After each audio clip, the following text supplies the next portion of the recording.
Throughout a normal day, we develop habits that we don't really think about. We go on autopilot, and those habits are gonna build up. So after 15 years of being a physical therapist, I've seen that age is a factor, but it's really only 20%. 80% are what are those habits that we pick up on our daily routine that might be causing us to have more pain and affecting us in a negative manner. So in this video, we're gonna talk about 4 major habits that tend to cause our clients the most chronic pain. Let's get right into it.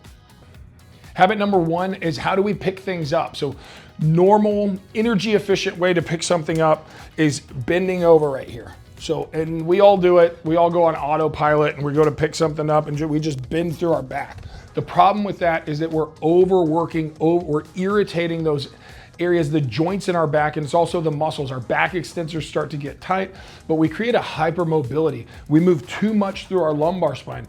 So what happens, I've been doing this for a number of years. It's not immediate. It's the buildup. It's like death of 1,000 cuts. So when I go pick this up, I'm bending through my back. I might do that 50 times a day, maybe 100 times a day. Well, then that builds up over a year. Let me check my math here.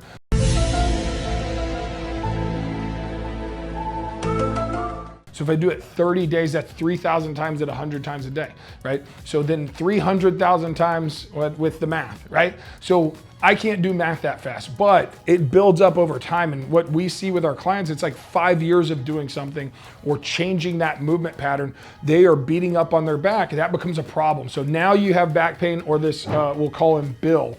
Bill's having back pain because he's bending over like that. So we switch. And so we get away from our back pain, and everybody who's dealt with back pain knows exactly what I'm talking about, because getting away from back pain, now I got to pick it up like this, right? And so I'm picking things up. I'm trying to keep my back in a neutral position because every time I bend over with my back, it starts to hurt. Well, then we've shifted that irritation in our back. We start irritating our knees. So we don't want that. We don't want to trade a back injury for a knee injury. We really don't have to. The solution is to start using our hips. And so we've got to activate those muscles in our hips, but we have to change our movement pattern. We have to change that habit, and we have to create a new habit of shifting through our hips. So if I'm going to go to pick this up, what I want to do is shift my hips back. So I'm allowing my chest to come down, and I'm reaching down for this so you can pick it up every time. So you can see it from the front. I'm pushing my hips back, my back stays in a neutral position.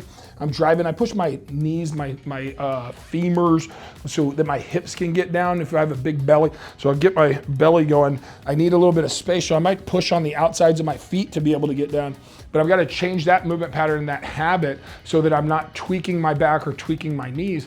And we want to do that on a consistent basis. The latest research says it's 330 to 360 repetitions to be able to get something to be a habit. It's easily within 15 days if you're just practicing that. So plan on 2 weeks. For 2 weeks, I'm really going to focus on shifting my hips back, and that's going to save you a lot of pain over the lifetime of your body. So let's make sure we're doing that. Let's get into number 2. Now for number 2, we're going to talk about our habits of sitting. What positions are comfortable for us? But I've got a desk set up. This is a really awesome desk chair. It's actually a really weird chair. We're gonna use it as a desk right now. And then I've got my chair set up. So what I'm gonna do is when I set up, I'm setting up to be able to work or do something at my computer. And so what happens, no matter how close I get my screen to me, we end up doing this. We end up hunching over. So this is a prolonged position, a prolonged posture that I get in where my shoulders are rolled forward.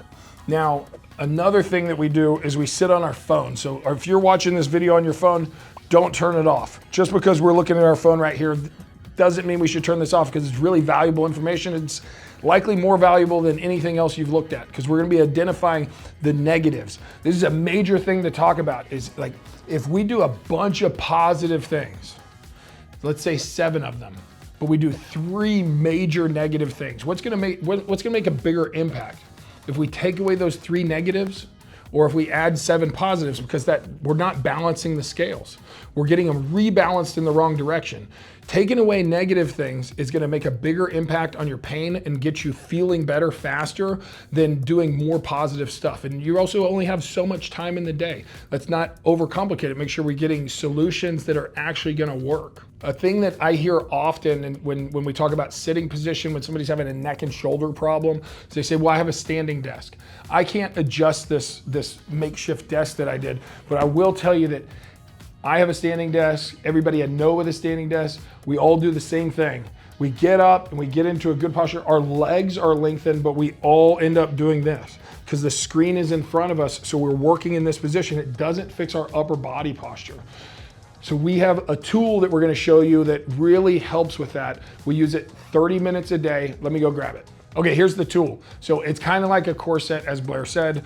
The tool is used to keep us in a good position to avoid positions. It's not a brace that holds us in a position and keeps us from moving. We have to use our muscles to maintain a good position, but it is a really cool tool. We use it for 30 minutes. So you get into this, and so what I do is I put it on.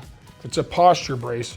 And so I come right here, get it over my shoulders like this. And so for 30 minutes, I want it to be a little bit tight right here. So then when I sit down, if I lean forward, this is why you wouldn't use it for posture, is it to hold you up, is it becomes very uncomfortable right here on your pec in front of your shoulder. What I wanna do is I set up and I sit in a good neutral position. And so this is, I'm gonna flip this around and make it a real desk. So I come up right here. Now, setting up like this, I can type in this position and hold my shoulder blades down and back. That keeps the pressure off of my chest right here.